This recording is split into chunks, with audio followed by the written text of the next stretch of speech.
Assalamualaikum warahmatullahi wabarakatuh.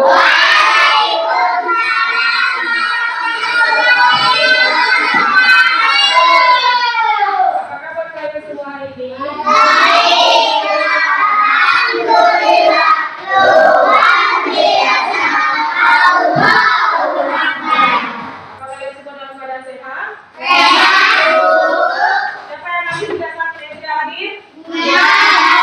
Kenapa dia tidak bisa hadir? Oh iya, mungkin dia ada keperluan ya. Oke, sebelum pembelajaran dimulai, siapkan dulu untuk kelasnya. Teman-teman, siap duduk rapi. Doa mulai.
Warahmatullahi wabarakatuh. Ya, alhamdulillah pada hari ini kita bisa berkumpul di kelas ini untuk seperti biasa mengikuti pembelajaran ya.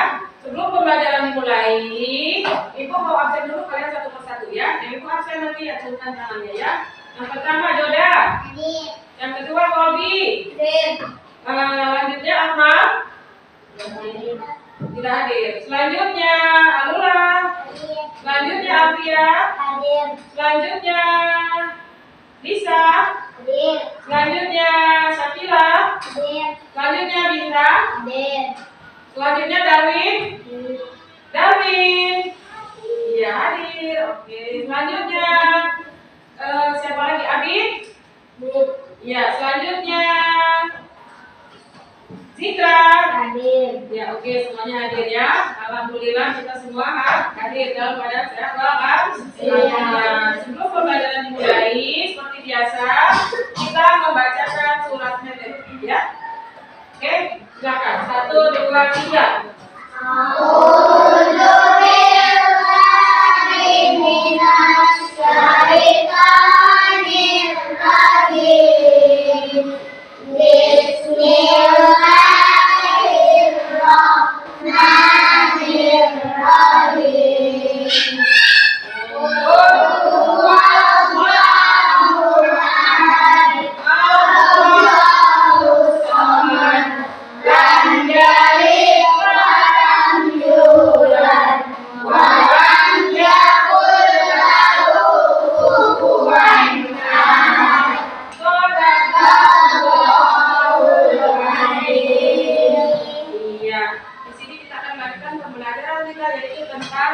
Gaya hidup berkelanjutan, cerdas, mengolah sampah. Ya. Jadi caranya bagaimana? Buanglah sampah pada tempatnya. Kemudian kita lanjut kepada profil P5 dan PPRA. Yang pertama yaitu beriman dan bertakwa kepada Tuhan Yang Maha Esa. Yang kedua, gotong royong. Yang ketiga, toleransi. Yang keempat, musyawarah. Dan yang kelima adalah tawasyud atau mengambil jalan tengah. Tujuan proyek pembelajaran hari ini yaitu dengan mengangkat tema gaya hidup berkelanjutan, dan mengacu kepada profil pelajar Pancasila dan profil pelajar Rahmatul Alamin. Proyek ini ditujukan untuk membangun kesadaran peserta didik tentang pentingnya mengelola sampah plastik dan melakukan aksi sebagai solusi terhadap masalah sampah plastik. Ya, selanjutnya di sini Ibu akan memberikan tentang pertanyaan pemantik. Apa itu pertanyaan pemantik? Yang pertama, bagaimana cara membangun kesadaran tentang pentingnya mengelola sampah? Ada yang tahu siapa? Ya? Buang sampah pada tempatnya. Iya, bagus sekali. Yang kedua, apa saja yang dapat dilakukan di sekolah untuk membangun kesadaran tentang pentingnya mengelola sampah plastik? Siapa yang tahu? Ya, Abi? Mencontohkan. Ya? Mencontohkan. Mencontohkan, ya. Bisa? Ada lagi yang mau menambahkan? Ada yang tahu lagi? Tidak ya, tak bagus sekali. Tepuk tangan buat Abi. Selanjutnya, apa saja strategi yang dapat dilakukan untuk mengelola sampah plastik di lingkungan sekitar? Siapa yang tahu? Ya. Mengolah seperti ekobrik. Ekobrik, ya bagus. Tepuk tangan. Ada lagi yang tahu contoh yang lain?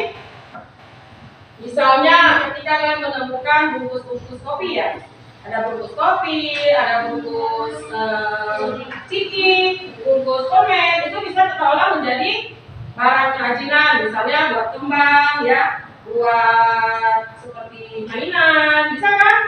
Atau misalnya dari bungkus karton atau yang bungkus Indomie kalian temukan di jalan bisa dibuat mobil-mobilan, ya kan? Terus bisa dibuat tempat pensil, bisa dibuat yang lain-lain ya. Nah, selanjutnya kita akan melakukan next meeting sebentar ya. Perhatikan sidang video yang ada di sini. Silakan berdiri. Berdiri ya. Yang mana? Ayo boleh lanjut. Tangan ke atas, tanda terbang. Tangan ke samping, burung yang terbang. Tangan ke depan, ikan berenang. Duduk yang rapi, siap berdoa. Takut-takutan, aman diputar. Belum-belum, aman digunung. Merat-merikat, dipadat pundak. Kanan, kiri, atas, bawah, siap berdoa. Satu jari kanan, satu jari kiri. Moga menjadi dua jembatan panjang. Dua jari kanan, dua jari kiri. Moga menjadi empat. Dua kamera penting. Tiga jari kanan, tiga jari kiri. Moga menjadi empat. Dua tentara ini. Empat jari kanan, empat jari kiri. Moga menjadi empat. Dua berikan licin. Lima jari kanan, lima jari kiri. Moga menjadi 10. Siap berdoa.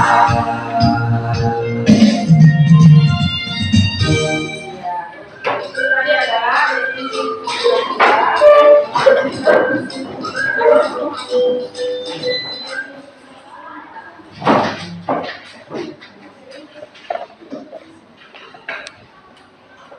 selanjutnya perhatikan gambar berikut ini. Yang pertama, ini gambar apa? Sampah. Sampah. Kenapa sampah ada di situ? Karena tidak taat dengan peraturan, jadi membuang sampah sembarangan, akhirnya sampahnya menumpuk. Ini apa? Botol bekas. Apa yang kita bisa lakukan dengan botol bekas ini? Membuat ekobrik. Membuat ekobrik. Kemudian membuat apa lagi? Membuat tempat pensil, bisa ya. Kemudian membuat tempat kembang, bisa ya kan? Membuat baju dari bahan plastik juga bisa. Nah, ini yang berikutnya apa? Kardus. Apa manfaatnya? Masih bisa dimanfaatkan tidak? Bisa. Bisa. Apa saja? Membuat mobil-mobilan. Membuat mobil-mobilan, kemudian membuat tempat pensil ya. Kemudian membuat tempat apa lagi? Tempat apa? Membuat Iya, membuat topi.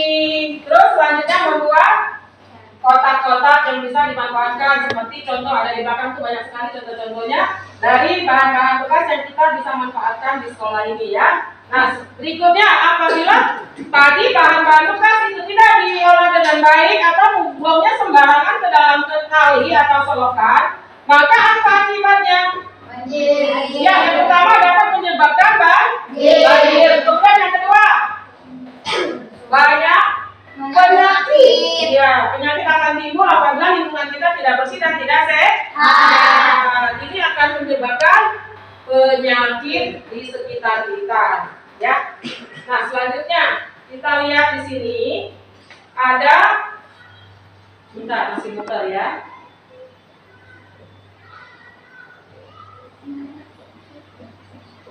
Mari kita saksikan apa itu ancaman polusi plastik.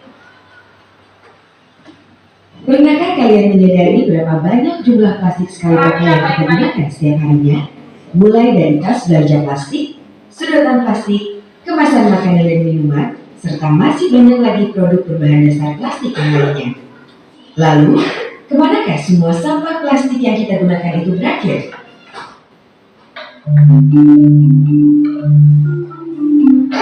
Saya memang baik-baik.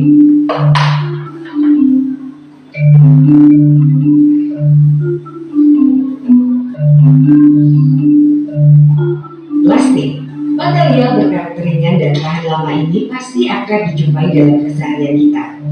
Selain praktis, plastik sangat digemari karena harganya yang relatif murah dan mudah didapatkan. Namun sifatnya yang tidak mudah rusak membuat plastik sulit terurai sehingga tidak ramah lingkungan.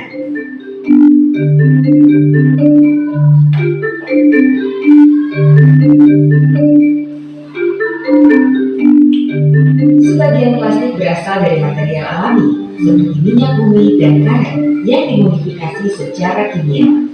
Dengan mengurangi pemakaian tas plastik, berarti kita juga mengurangi konsumsi bahan bakar minyak yang merupakan salah satu sumber energi non-renewable.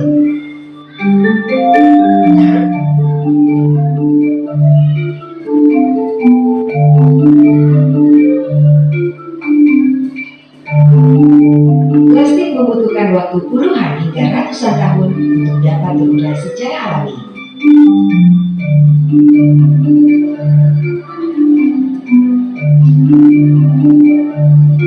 Namun meskipun telah hancur dan terurai, plastik tidak akan benar-benar hilang, akan tetapi berubah menjadi partikel plastik berukuran mikro atau yang dikenal dengan sebutan mikroplastik.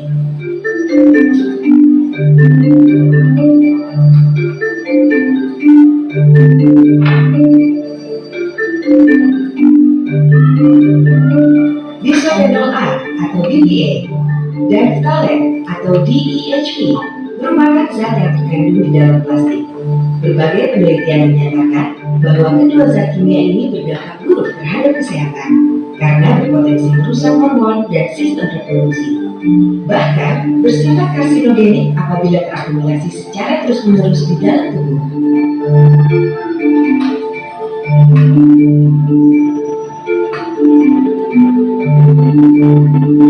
Dengan meningkatnya produksi plastik global, jumlah plastik yang terbuang ke laut juga akan jauh lebih besar.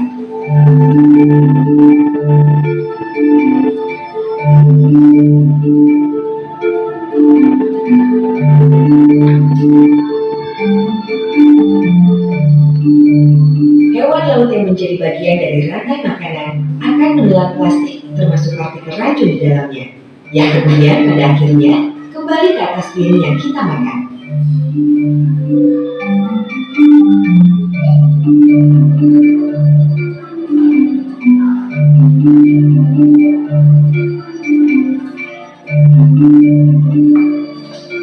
Kita memang tidak dapat menghentikan masifnya produksi plastik, karena dibutuhkan peran serta dari semua pihak, termasuk pemerintah selaku pembuat kebijakan. Lalu, apa yang dapat kita lakukan? Semua orang dapat menerapkan prinsip 3R dalam keseharian. Cara termudah adalah dengan mengurangi penggunaan produk plastik sekali pakai, misalnya mengganti kantong plastik dengan tas belanja.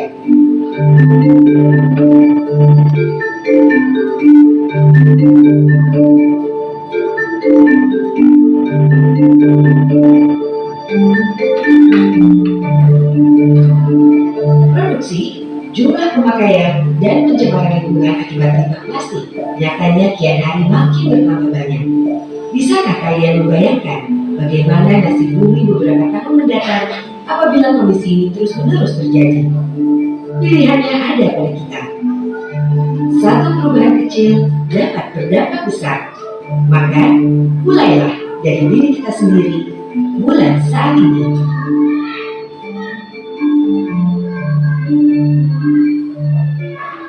Pernahkah kalian menyadari berapa banyak jumlah plastik sekali pakai? Tadi ya. Setelah kita tadi melihat video tentang yang berjudul ancaman polusi plastik, nah sekarang selanjutnya apa tindakan yang harus kita lakukan? Tidak boleh membuang sampah plastik, kemudian Tidak boleh membuang sampah tidak boleh membuang sampah sembarangan karena sampah yang kita buang ke dalam. Ya, selanjutnya dan kita terus maka bisa menyebabkan penyakit. Ya, itu tadi makanya ancaman polusi plastik itu jangan membuang sampah sembarangan. Ya, itu adalah salah satu program dari pemerintah juga ya. Kita tidak boleh membuang sampah sembarangan. Kalau melihat sampah ada di luar harus dibuang kemana? Tempat sampah di setiap rumah, di setiap sudut-sudut dari warga-warga itu selalu ada disediakan tempat sampah. Kita kelolalah sampah itu untuk hal-hal yang bermanfaat. Nah, sekarang apa tujuan pembelajaran kita hari ini? Setelah tadi kita mempelajari tentang ancaman polusi plastik itu, tujuan pembelajaran kita hari ini apa? Yaitu mengelola sampah agar tidak berserakan untuk menjaga kebersihan lingkungan. Ya, itu tujuan kita agar terhindar dari penyakit, agar lingkungan kita menjadi bersih dan sehat, agar lingkungan kita juga menjadi indah. Nah, selanjutnya Pernahkah kalian menyadari berapa banyak jumlah plastik sekali? kita mempelajari dan melihat video, maka sekarang kita akan keluar, kita cari barang-barang bekas yang ada di luar yang bisa kita manfaatkan sehingga berguna. Ya, mari kita keluar.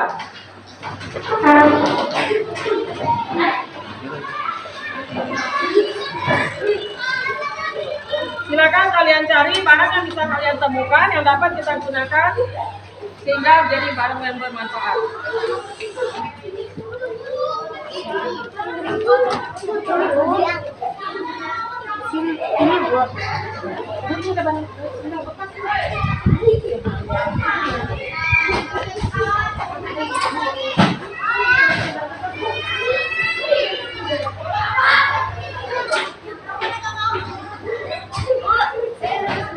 Oh iya, boleh. Pegang nanti sama kelasnya untuk apa ya?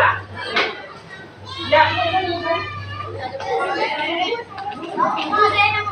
oke, ada lagi? Ada lagi yang Oke, ada galon, ada sendal bekas. Mari kita manfaatkan barang-barang ini sehingga menjadi barang yang bermanfaat. Oke, kita kembali lagi ke tempat. Coba kita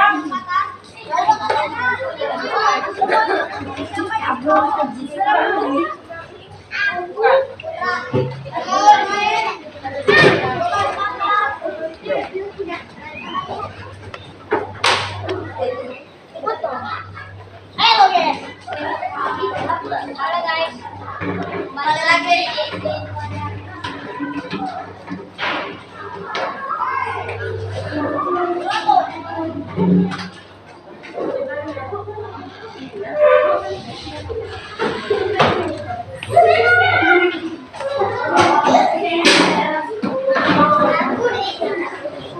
ayo, apa saja yang kalian tunjukkan tadi? Saya mau galon. Oh iya, galon, di bawah itu galon. Kemudian apa lagi? Saya mau galon. Galon, iya. Nah, dari para temuan tadi, apa yang bisa kalian gunakan? Apa yang bisa kalian pakai untuk itu? Ah, Buat membuat air wudhu. oh iya, bisa kita gunakan untuk membuat tempat air wudhu. Apa saja yang kita perlukan? Bisa dari galon bekas atau ember bekas, kemudian sendal bekas, kemudian pisau, Alat yang kita gunakan yaitu gunting. Nah, setelah itu kita akan mempraktekkan menggunakan barang-barang tersebut hingga menjadi tempat wudhu yang sudah jadi. Sekarang ayo kita praktekkan. Tahu bagaimana caranya? Ayo kita praktekkan. Kronologi, coba ayo kita kerjakan bagaimana cara pembuatan galon bekas menjadi tempat wudhu. Yang pertama-tama apa yang kita lakukan? Iya, kita bolongin. Coba silakan. Sendalnya mana? Sendalnya kita bisa gunakan untuk menutup nanti lubang yang sudah kita ini bekerja sama. Bantu temannya yang lain. Ayo bekerja sama. Bantu temannya, bantu. Ayo kita bersama-sama Ayo kita lakukan untuk membuat lempar dari galon bekas. Awas soalnya bahaya. Nah, kemudian ambil sendal bekas tadi itu apa? Guntingnya mana? Guntingnya keluarkan gunting.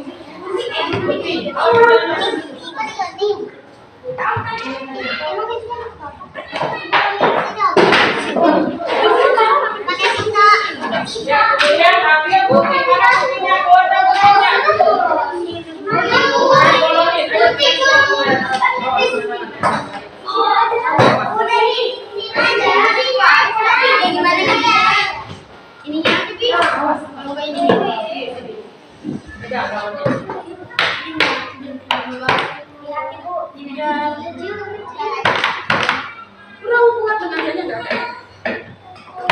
Bolongin. Pakai gunting coba pakai gunting.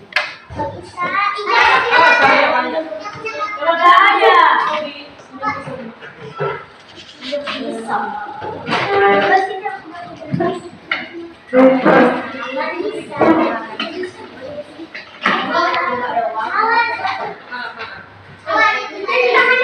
Kemarin sudah selesai, kemarin sudah jadi.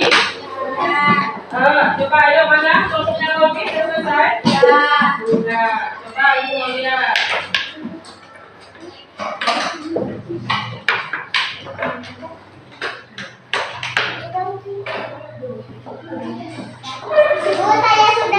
Ya sudah. Nah, kelompok yang sudah boleh dipresentasikan di depan kelas. Ayo, maju.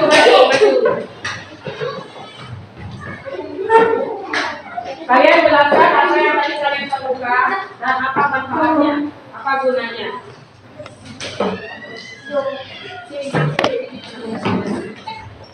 Tolong sebutkan, ayo ceritakan.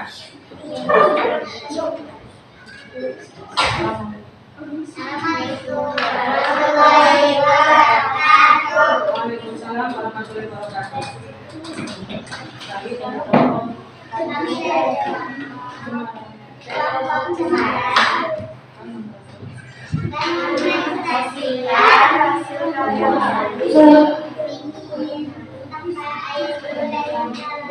Dari sandal bekas dan sandal bekas. Yang pertama kita bolongkan galonnya, kita kasih penutup dari sandal bekas. Kalau sudah selesai duduk, Ya, kalau sudah akan kita isi. kita berarti kita isi airnya dan perawat. Iya, bagus sekali, tepuk tangan buat kelompoknya. Nah, sekarang selanjutnya kelompok Bad Boy. Silakan maju depan untuk mempresentasikan hasilnya. Ayo, Bad Boy maju semua.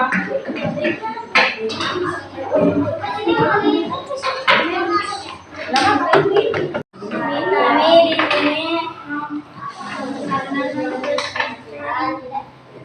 dari barang bekas tadi yang kami temukan. Yang pertama kita melubangi galon. Yang kedua kita membuat tutupnya, lalu memasukkannya ke dalam galon. Lubang galon.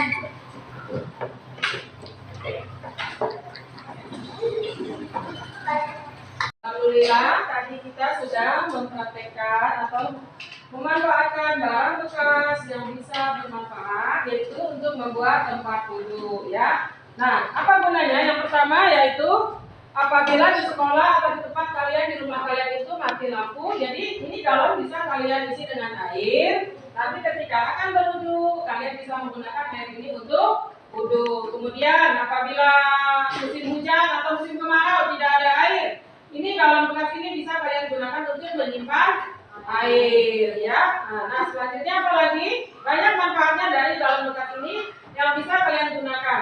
Yang tadi kita menggunakan galon bekas dan juga sendal bekas sehingga menjadi barang yang bermanfaat. Galon bekas kita gunakan untuk menyimpan air, bisa kita gunakan untuk berwudu.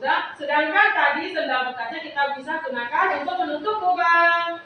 Setelah kita lubangin tadi galon untuk berwudu.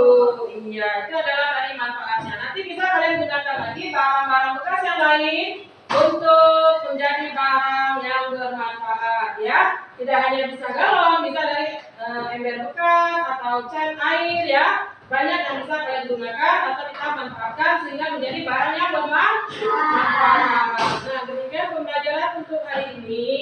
Kita sudahi dengan wabillahi taufiq wal hidayah. Wassalamualaikum warahmatullahi wabarakatuh.